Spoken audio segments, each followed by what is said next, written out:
মালদায় বিপুল পরিমাণ আগ্নেয়াস্ত্র সহ গ্রেপ্তার যুবক। উদ্ধার হয়েছে 2টি 7mm পিস্তল, পাইপগান, মাস্কেট সহ 4টি আগ্নেয়াস্ত্র। এছাড়া উদ্ধার হয়েছে 7 রাউন্ড কার্তুজ।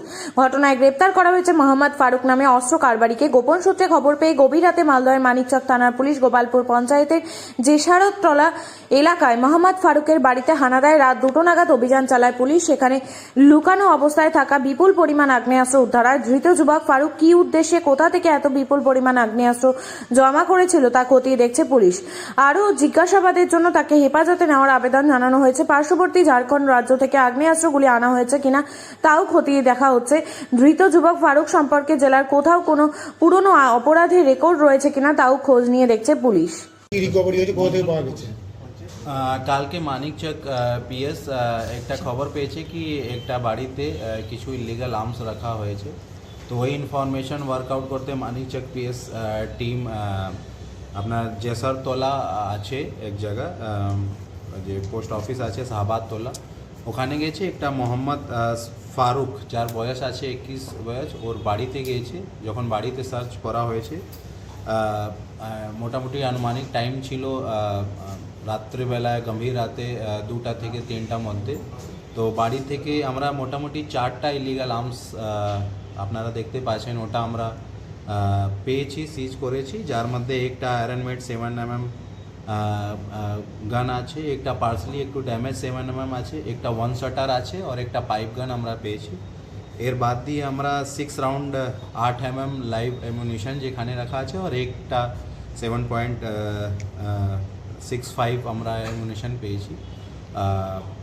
ওকে অ্যারেস্ট করা হয়েছে, 10 দিন পিসি রিমান্ড নিচ্ছি।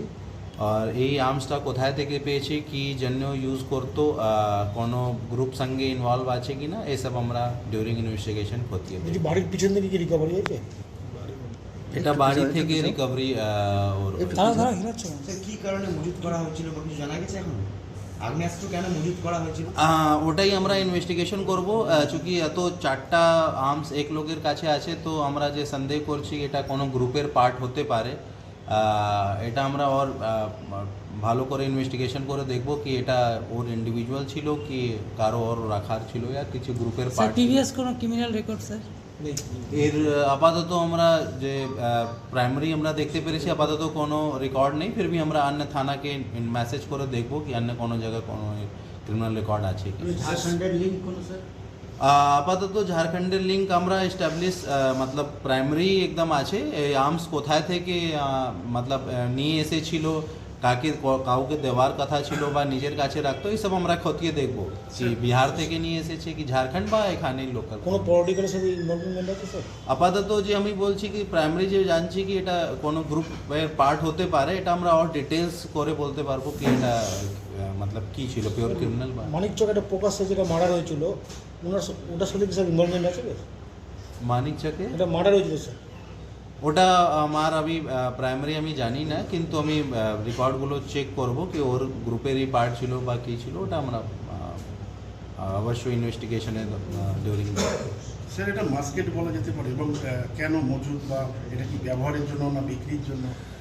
এটা আমরা ওই দেখবো, যে আপনাকে আগেই বললাম কি যে দেখছি আর্মসের কন্ডিশন একটু মতলব খুব পুরানোই লাগছে, তো অনেক দিন থেকে মনে হচ্ছে ইউজ করা নেই। তো কী ধরনের রেখেছিল আমরা প্রপার ইনভেস্টিগেট করে ওটাকে। অভিযুক্ত কি স্যার বাড়িতে কি এটা তৈরি করতে পারে বা কোথাও থেকে আমদানি করা? আপাতত ওনার বাড়িতে আমরা কোনো এরকম কারখানা কিছু পেলাম না, শুধু রাখা ছিল। আমরা আর ডিটেলসে করব কি এটা কোথায় ম্যানুফ্যাকচার হয়েছে, কোথায় থেকে আনিয়েছে, এটা আমরা ডিটেলস। মোহাম্মদ ফারুক সম্পর্কে কি জানা যাচ্ছে এখন?